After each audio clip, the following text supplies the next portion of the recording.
आज बताएंगे कि मदारी कौन है और नचनिया कौन है।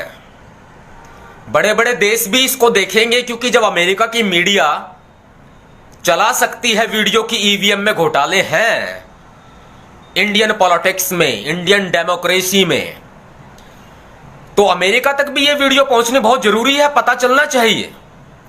डोनाल्ड ट्रंप को भी पता चलना चाहिए कि हमारे मदारी साहब कितने बड़े बड़े गुल खिला सकते हैं। आज बताएंगे हम।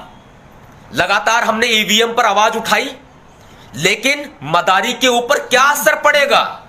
ये तो भाई झोले वाले हैं, ये तो झोले वाले हैं, फकीर है, झोला उठाएंगे चले जाएंगे। अब झोले वाले को हम क्या कहेंगे? झोले वाले को हम मदारी ना कहें तो हम क्या कहें? यह आपके सामने की बात है। आप देखिए, चुनाव हो रहे थे, याद करिए वो मंजर अपने बूथ का, याद करिए वो मंजर अपने क्षेत्र का, याद करिए वो मंजर अपनी विधानसभा का, याद करिए वो मंजर अपनी लोकसभा का, अपने जिले का, अपने स्टेट का। जब ये 2019 के लोकसभा के चुनाव हो रहे थे तो क्या ऐसी खबरें नहीं आई? क्या प्रदर्शन नहीं हुए? क्या प्रत्याशियों ने ऑब्जेक्शन नहीं किया? क्या वहां पर वोट डालने वाले वोटरों ने वीडियो नहीं बनाई कि बटन दबा रहे हैं हाथी का और वोट जा रही है कमल के फूल पर? ईवीएम हैक थी ना, ईवीएम हैक थी ना, तब भी आप सबने आवाज उठाई। चुनाव आयोग को क्या, चुनाव आयोग के ऊपर क्या असर पड़ा आखिर? क्या चुनाव आयोग ने निर्णय लिया? चुनाव आयोग ने जितनी भी शिकायतें गई, सारी की सारी शिकायतें रद्दी की टोकरी में डाल दी, क्योंकि इस मदारी के राज में, इस मदारी के राज में किसी की भी कोई वैल्यू नहीं है। इसने सबकी वैल्यू खत्म कर रखी है। सबसे पहले बात कर लेते हैं, क्या कमल का निशान दिखाई नहीं दे रहा था वीवीपैट मशीन में? वीवीपैट मशीन में कमल का निशान दिखाई दे रहा था। तब आज की तारीख में 22 राजनीतिक दलों के प्रतिनिधि, कई राजनीतिक दल के तो मुखिया भी वहां पर मौजूद थे, चुनाव आयोग ज्ञापन देने पहुंचे, सभी इकट्ठा हुए।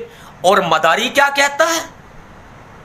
मदारी क्या कहता है कि मुझे रोकने के लिए सारे के सारे महामिलावटी इकट्ठे हो रहे हैं। सबसे बड़ा मिलावटी तो ये मदारी है।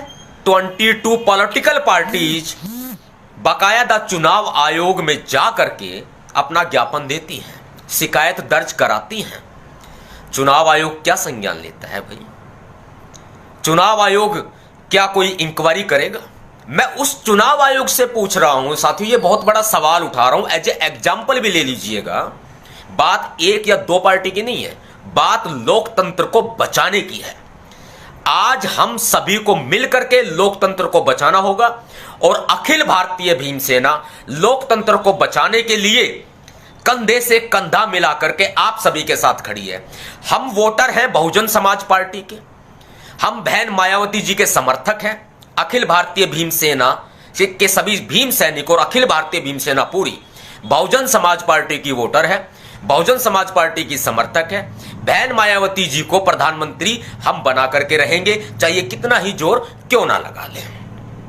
लेकिन मैं फिर भी रिक्वेस्ट करूंगा आपसे, जितने भी विपक्षी दल हैं, चाहे वो AIIM में हो, चाहे वो कांग्रेस हो, चाहे वो क्षेत्रीय दल हो, चाहे वो केजरीवाल जी की पार्टी आप पार्टी हो, चाहे वो कोई भी राजनीतिक दल हो, अखिल भारतीय भीम सेना इस लड़ाई में सभी के साथ में कंधे से कंधा मिला करके खड़ी है। लेकिन आवाज उठानी पड़ेगी। और मैं अपनी बहन मायावती जी से भी कहना चाहूंगा कि बहन जी प्रेस कॉन्फ्रेंस करिए, आवाज उठाइए।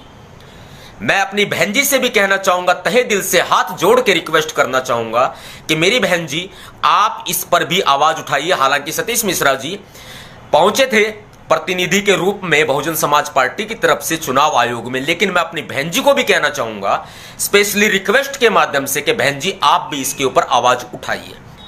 आप राजतंत्र भी ले आएंगे, आप ले आइएगा, क्योंकि हमें पता है इस बात का, क्योंकि आप आरएसएस के व्यक्ति हैं और आरएसएस के पास ही आपकी चाबी है। आपका जो रिमोट कंट्रोल है वो नागपुर से चलता है। आपका रिमोट कंट्रोल नागपुर से चलता है और आप 2024 में चुनाव ही नहीं होने देंगे, ऐसा आरएसएस का मानना है। तो इस बार भी चुनाव कराने की आवश्यकता आपको थी ही नहीं, क्योंकि पूरी मीडिया आपकी गुलाम हो चुकी है, जो देश के लोकतंत्र का चौथा स्तंभ कहलाती है, वो गुलाम हो चुकी है। आप उसको गुलाम बनाए रखिए, आप, हमें कोई परेशानी नहीं है। आप ईवीएम मशीनों में घोटाले कर रहे हैं, आपकी सरकार बनने जा रही है, ऐसा मीडिया का कहना है, आपकी गुलाम मीडिया का कहना है। लेकिन जितना हो सके साथियों, मैं आपको एक संदेश देना चाहता हूं कि आप जितना हो सके ईवीएम मशीनों की रक्षा करिए, चाहे हमें किसी भी हद तक क्यों ना जाना पड़े। हम कोशिश करेंगे आप ईवीएम मशीनों की रातों रात रक्षा कीजिए, कोई भी धांधली ना होने पाए, ईवीएम मशीनें बदली ना होने पाए। दूसरी बात, अगर बीजेपी अपनी सरकार बनाने में कामयाब हो जाती है तो तमाम विपक्षी दलों से मैं कहना चाहूंगा कि इसमें बाकायदा संसद के जो कानून है, संसद के जो अधिनियम है और देश के लोकतंत्र के, देश के संविधान में जो प्रावधान दिए गए, उनमें यह भी प्रावधान है कि आप जो सरकार चुनी हुई है, चुनी गई जो सरकार है, उस सरकार पर आपको संदेह है और आपके पास में पुख्ता सबूत हैं, तो आप दोबारा से इलेक्शन करवा सकते हैं। ये मैं सभी पार्टियों से, सभी विपक्षी दलों से कहना चाहूंगा, और खास करके बहन मायावती जी से भी कहना चाहूंगा, कांग्रेस पार्टी जी से भी कहना चाहूंगा, कांग्रेस पार्टी से, और खासकर ममता बनर्जी से भी कहना चाहूंगा मैं इस बात को। बहन मायावती जी हमारी आइडल है, हमारी नेता है, हम बीएसपी के सपोर्टर हैं और बहन कुमारी मायावती जी के सपोर्टर हैं। लेकिन यहां तमाम विपक्षी दलों को एक होना पड़ेगा, एकजुटता का परिचय देना पड़ेगा, और अखिल भारतीय भीम सेना और तमाम भीम सैनिक और जितने भी बहुजन समाज के संगठन हैं उनसे भी अपील करूंगा, और जितने भी, चाहे वो किसी भी जाति से, किसी भी धर्म से, वे किसी भी जाति के हो, किसी भी धर्म के हो, किसी भी संगठन के लोग हो, लोकतंत्र को बचाने के लिए आप सभी को आगे आना पड़ेगा। आप सभी को आगे आना पड़ेगा, लोकतंत्र को बचाना होगा, क्योंकि इस मदारी ने ईवीएम को नचनिया बना दिया है। नचनिया बना करके ये मदारी ईवीएम को नचा रहा है। बहुजन मीडिया को मजबूत करने के लिए दलित न्यूज नेटवर्क को नीचे लाल रंग के सब्सक्राइब बटन को दबाकर दबाएं घंटी का बटन।